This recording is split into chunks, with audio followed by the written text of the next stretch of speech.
Fala aí galera, beleza? Rodrigo aqui, sejam todos muito bem-vindos ao John Byrne Comics and More. Se você não é inscrito do canal, por favor, se inscreva. Pedir para você deixar aquele like maroto. E se você não faz parte ainda do nosso grupo no Facebook, entra lá, Fãs de John Byrne. Esse vídeo de hoje é pra gente celebrar os 70 anos do John Byrne. John Byrne que nasceu no dia 6 de julho de 1950 na Inglaterra. Aos 8 anos ele se mudou para o Canadá com a família dele e virou um aficionado em quadrinhos. E depois, algum tempo depois, acabou indo para os Estados Unidos, se naturalizou americano. E esse vídeo de hoje é para a gente fazer aí um retrospecto na carreira do John Byrne.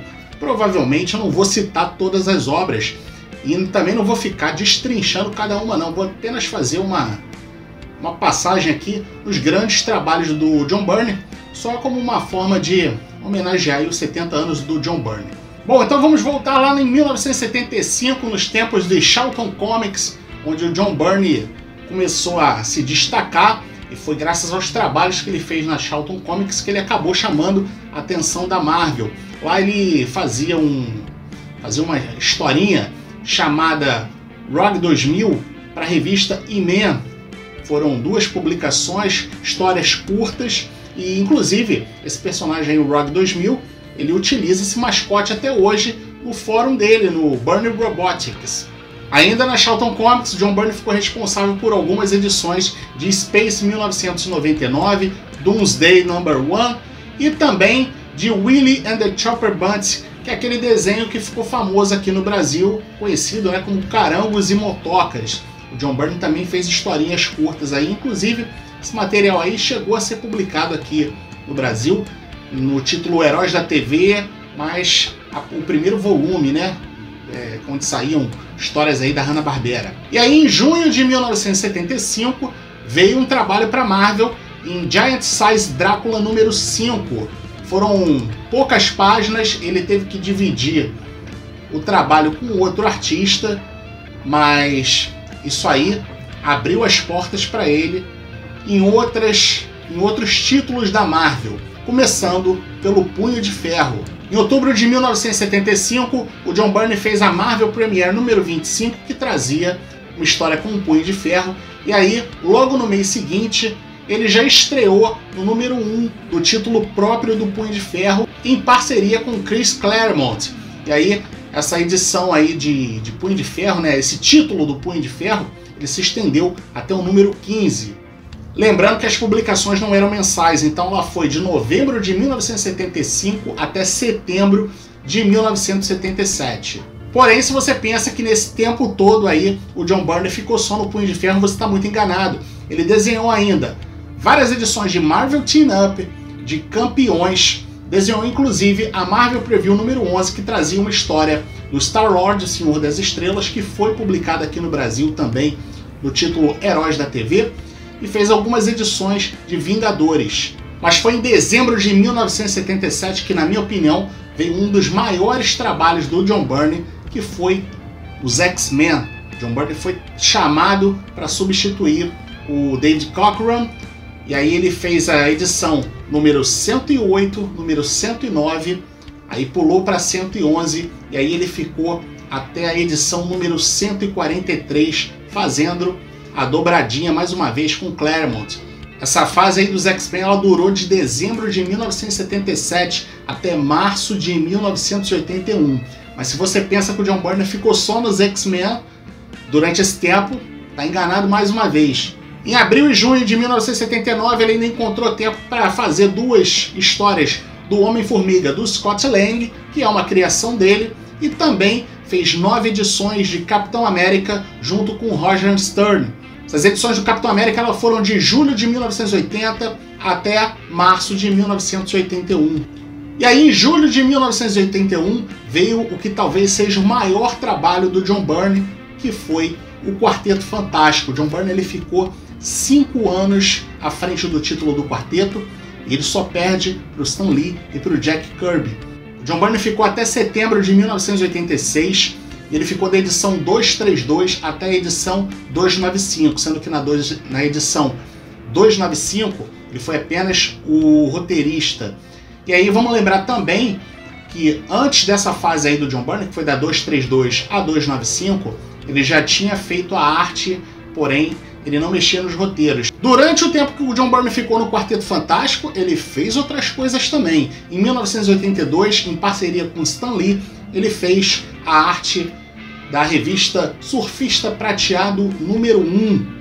Em janeiro de 1983, o John Byrne fez as edições número 1 e número 2 em fevereiro de The Further Adventures of Indiana Jones, que a Marvel tinha pego os direitos. E ainda enquanto ele fazia o Quarteto Fantástico, John Byrne fez outro dos seus clássicos, criação própria, a Tropa Alpha, que foi de agosto de 1983 até novembro de 1985. John Byrne fez 28 edições da Tropa Alpha, e aí no finalzinho aí dessa fase da Tropa Alpha, ele ainda fez a Graphic Marvel, que a gente conhece aí da Mulher Hulk, sensacional, com perdão do trocadilho. E aí ele deixou a Tropa Alpha, depois de 28 edições, para poder fazer o título do Incrível Hulk. Muita gente fala que ele deixou o quarteto para fazer o Hulk, e não foi. Se a gente for olhar as datas, ele ainda estava fazendo o Quarteto Fantástico quando ele fez o Hulk. A fase do Incrível Hulk, que é uma fase sensacional, ela foi de dezembro de 85 até maio de 1986, quando ele teve uma treta com o Jim Shooter, aí ele acabou deixando o título. Lembrando também que ele fez um especial de Marvel Fanfare número 29, e ela saiu em novembro de 1986.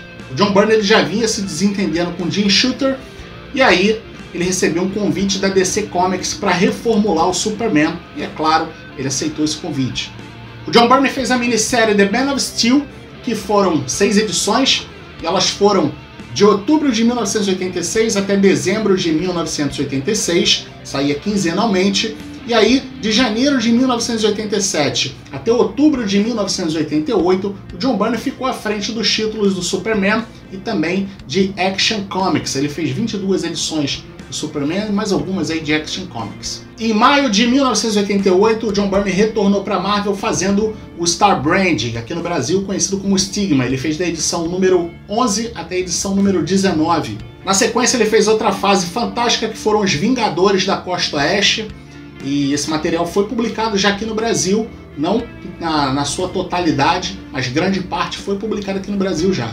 Aí de maio a novembro de 1989 veio outro trabalho emblemático do John Byrne, que foi a Mulher Hulk, sendo que o John Byrne ele foi convidado para reformular a Mulher Hulk, edição número 1, só que ele só ficou 8 edições, brigou com a editora e foi corrido do título. Ele acabou voltando para o título da Mulher Hulk na edição número 31, ficou até a edição número 50. Isso aí foi em 1991 e ele ficou até 1993. Quando ele saiu da Mulher Hulk a primeira vez, o John Byrne foi fazer algumas edições de Wolverine. Ele não fazia os roteiros, fazia só a arte, e aí ele fez da edição número 17 até a edição número 23. E aí logo na sequência deram para o John Byrne o título do Namor, e aí ele fazia roteiro e arte. O John Byrne fez 25 edições sozinho, depois ele ainda ficou até a edição número 32 fazendo apenas o roteiro.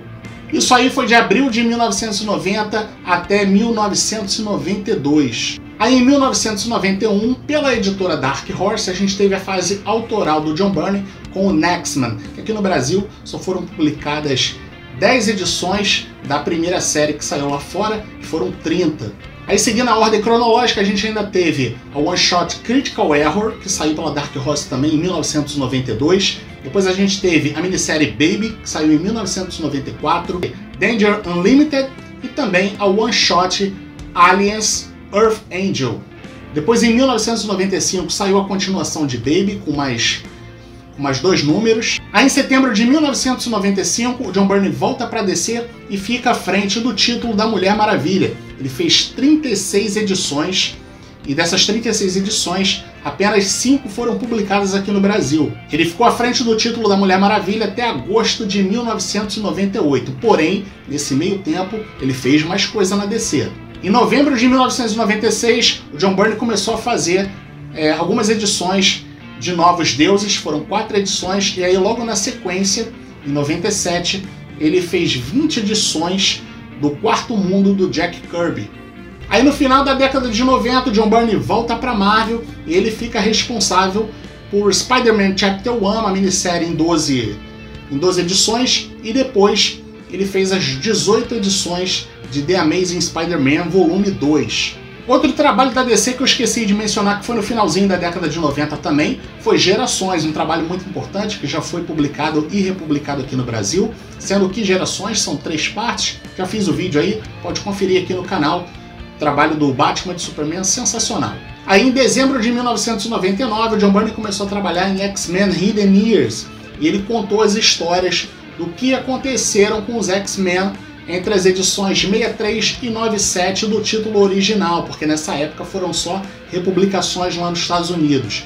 E esse título aí, título muito legal, foi cancelado no número 22, e isso aí fez o John Byrne jurar que nunca mais iria voltar para Marvel. Mas antes dele sair da Marvel, ele ainda fez a série Marvel Lost Generation, uma minissérie em 12 edições, e essa minissérie não foi publicada aqui no Brasil, mas tem um detalhe curioso, ela foi publicada na ordem invertida, saiu do número 12 primeiro e aí foi sendo publicada inversamente. E aí nos anos 2000, uma fase em que muita gente já falava que o John Byrne já estava em decadência, ele fez alguns trabalhos para DC e alguns trabalhos para IDW. Entre eles, Lab Rats para DC, né, minissérie em 8 edições, Superman Britânico Legítimo, que saiu em 2004, fez Patrulha do Destino, foram 18 edições, essas edições nunca foram publicadas aqui no Brasil. Ele fez também Etrigan, Blood of the Demon, em maio de 2005, e fez vários trabalhos para IDW, entre eles várias histórias do personagem Angel, fez uma minissérie de Jurassic Park, fez a minissérie Depois do Fim do Mundo, a minissérie Guerra Fria, Trio, Triple Helix, e deu continuidade a X-Men, que ele tinha parado lá nos anos 90, não tinha voltado a trabalhar na série, e aí ele prosseguiu fechando o X-Men com 44 edições. Só lembrando que a maioria desse material está inédito no Brasil. Galera, vou encerrar esse vídeo por aqui, essa pequena homenagem aí aos 70 anos do John Byrne. Vou pedir para você deixar nos comentários aí, se você lembrar aí de mais material do John Byrne que eu não citei aqui, certamente tem, eu não citei tudo. Tá? E uma boa fonte de informações é o livro Mestres Modernos. Ali tem uma boa fonte de informações da bibliografia do John Byrne. Beleza? Galera, se você não é inscrito no canal, por favor, se inscreva. Se você não faz parte do nosso grupo no Facebook, entra lá, Fãs de John Byrne, deixa aquele like maroto aí nesse vídeo, compartilha com seus amigos. Um abraço a todos, até o próximo, valeu, fui!